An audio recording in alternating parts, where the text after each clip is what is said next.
Onde exatamente termina o nosso sistema solar? Essa é uma daquelas perguntas que muita gente já se fez pelo menos uma vez na vida. Afinal, onde está a linha que separa o sistema solar onde vivemos desse imenso e desconhecido espaço interestelar? Como é que os cientistas definem esse limite? De um lado está o nosso mundo, protegido pelo Sol. Do outro, um ambiente estranho, gélido e absolutamente desconhecido. Mas como traçar essa fronteira de forma clara? Será que no fundo essa divisão nem sequer existe e não passa de uma construção da nossa mente? Olá pessoal! Ao que tudo indica, essa fronteira existe sim. E ela não é apenas uma linha divisória, é uma verdadeira parede. E mais, não é uma parede qualquer, é uma parede feita de fogo. Uma barreira tão quente que chega a ser 10 vezes mais quente do que a própria superfície do Sol. Mesmo assim, as corajosas sondas Voyager 1 e 2 conseguiram atravessar esse obstáculo inacreditável. Parece coisa de filme de ficção científica, né? Então já aproveita e se inscreve aqui no canal, porque agora a gente vai investigar tudo isso juntos. E aí, bora começar?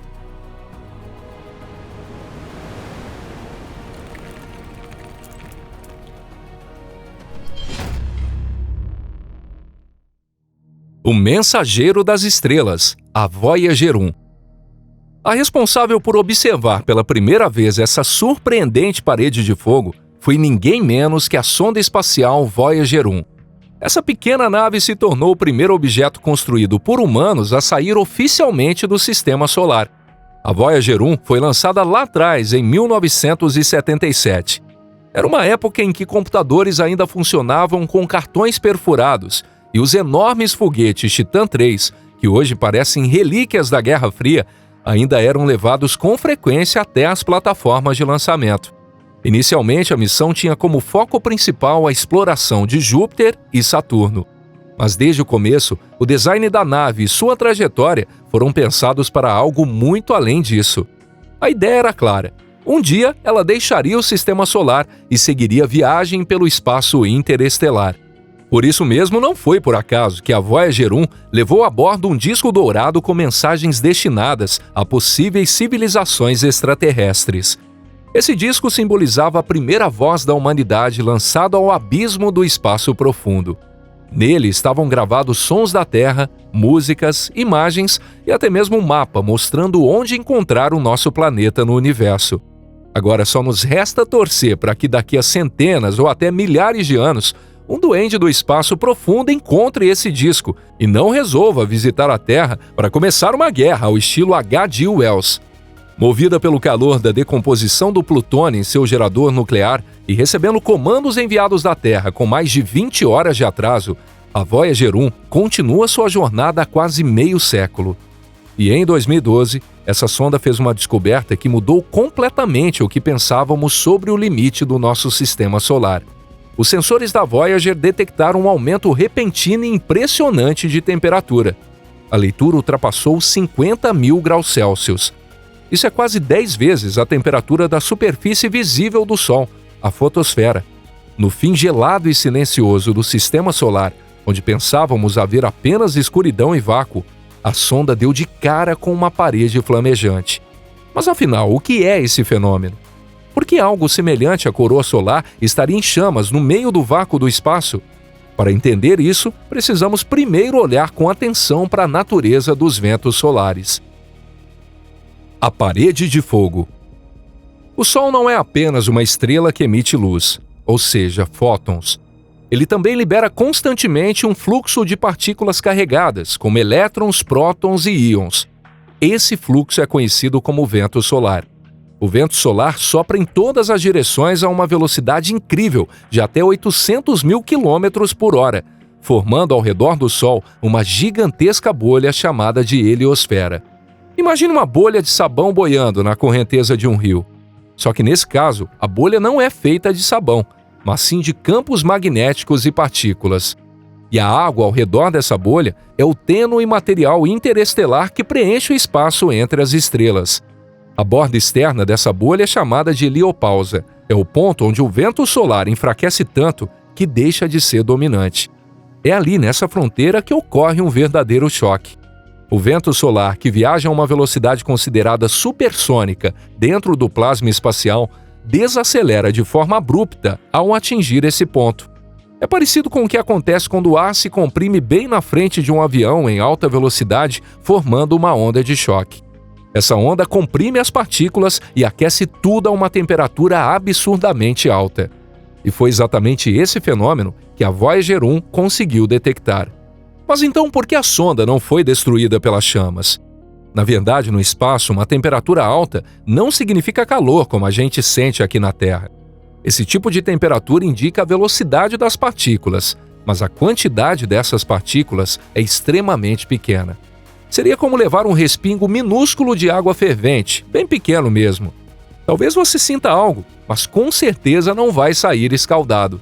Até mesmo os 5.500 graus da fotosfera solar são, na prática, a temperatura de um plasma rarefeito, não de uma substância densa, como um metal derretido. O enigma do magnetismo. Mas a tal parede de fogo era só o começo da história. Quando a Voyager 1 atravessou essa barreira, seus instrumentos detectaram algo ainda mais surpreendente. Os cientistas estavam ansiosos por esse momento. Finalmente, a sonda estava deixando a heliosfera para trás. E isso significava que o campo magnético ao redor dela deveria mudar drasticamente. O campo magnético do Sol, afinal, daria lugar ao campo magnético da galáxia. Tudo isso fazia sentido. Era exatamente isso que todos esperavam ver acontecer. Mas não foi o que aconteceu. Do lado de fora da heliopausa, o campo magnético era praticamente igual ao de dentro. Era como se a Voyager não tivesse escapado da influência do Sol e estivesse, na verdade, viajando dentro de algo ainda maior. A princípio, os cientistas pensaram que se tratava de uma anomalia local, um acaso. Mas então, 6 anos depois, foi a vez da Voyager 2 atravessar a heliopausa. E ela fez isso por um caminho completamente diferente, muito mais ao sul. Mesmo assim, a Voyager 2 registrou exatamente o mesmo resultado. 2 sondas por rotas diferentes chegaram à mesma conclusão. O campo magnético lá fora parecia estar bem organizado. Ele era quase perfeitamente alinhado. E isso colocou em xeque nossa antiga visão sobre onde termina a influência do Sol e onde começa o espaço interestelar. Será que o campo magnético da galáxia é muito mais estruturado do que a gente imaginava? Ou será que a própria heliosfera é muito mais complexa do que uma simples bolha espacial? Todos esses dados foram medidos diretamente. Nada disso é palpite. E também não é uma simulação.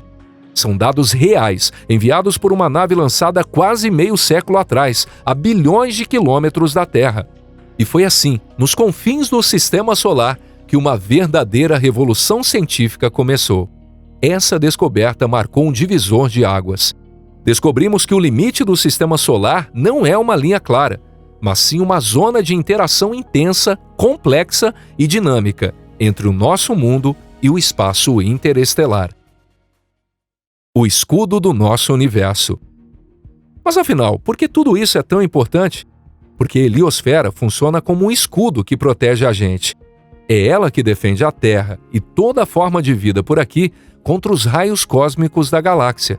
Partículas tão perigosas que podem atravessar metal e destruir moléculas de DNA.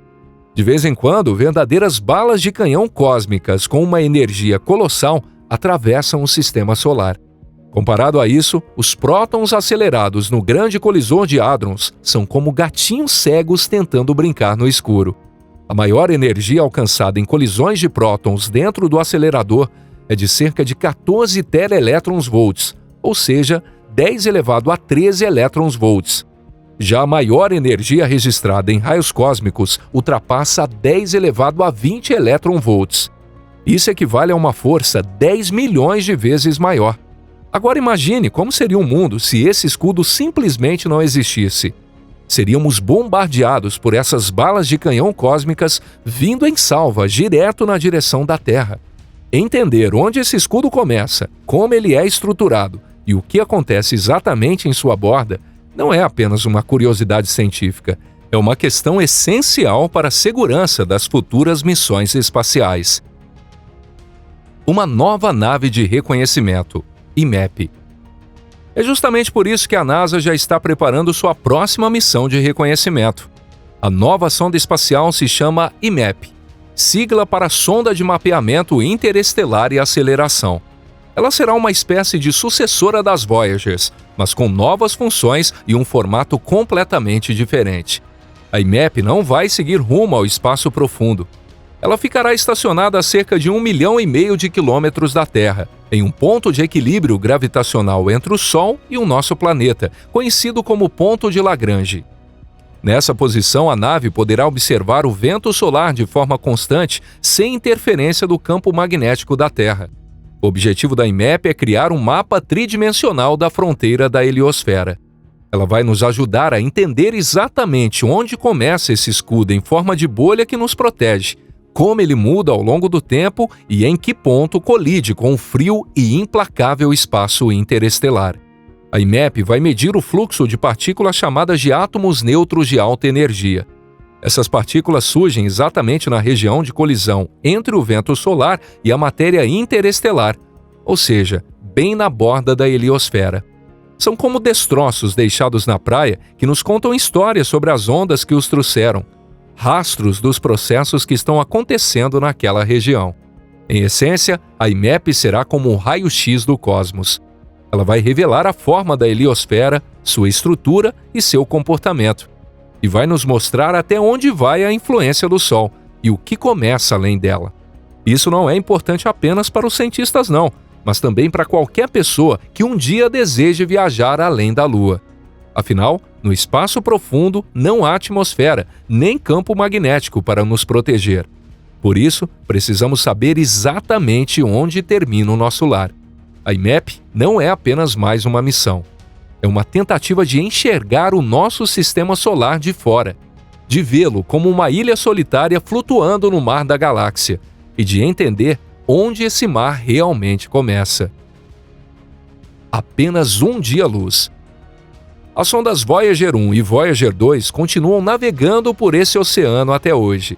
Uma segue em direção ao norte e a outra para o sul.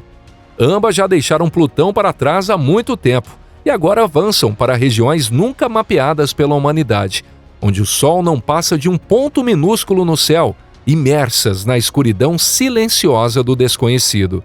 Cada vez mais elas deixam de responder. Os sinais vão enfraquecendo e sua energia se esgota rapidamente. Mesmo assim, elas ainda estão ativas. Continuam nos enviando pequenos fragmentos de conhecimento direto da escuridão onde nenhum ser humano jamais esteve.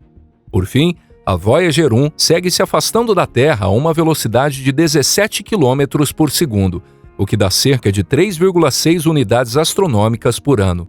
Em novembro, ela alcançará a marca de um dia-luz de distância da Terra, aproximadamente 25,9 bilhões de quilômetros. E isso nos lembra de como a humanidade ainda é pequena diante do cosmos. Afinal, foram necessários quase 50 anos para percorrer apenas um único dia-luz. E a estrela mais próxima, Próxima Centauri, está a 4,24 anos-luz de distância. Isso significa que a Voyager levaria cerca de 73 mil anos para chegar até lá. Na verdade, a Voyager nem vai chegar lá. Nem a 1 nem a 2 estão indo naquela direção. A Voyager 1 está seguindo rumo à constelação da Girafa, e a estrela mais próxima em seu caminho é a C+793888, que fica a 17,6 anos-luz da Terra. Já a Voyager 2 está indo na direção da constelação Telescópio. E a estrela mais próxima nessa trajetória é a Ross 248, a 10,3 anos-luz de distância. Mas está tudo bem. A humanidade já conquistou muita coisa até aqui. E acreditamos que ainda temos bilhões de anos pela frente para conquistar muito mais. E se você achou esse vídeo interessante, clique no like e compartilhe com seus amigos em suas redes sociais. Muito obrigado por assistir. E nos vemos no próximo conteúdo aqui no canal Pipa. Um forte abraço e até lá. Tchau, tchau.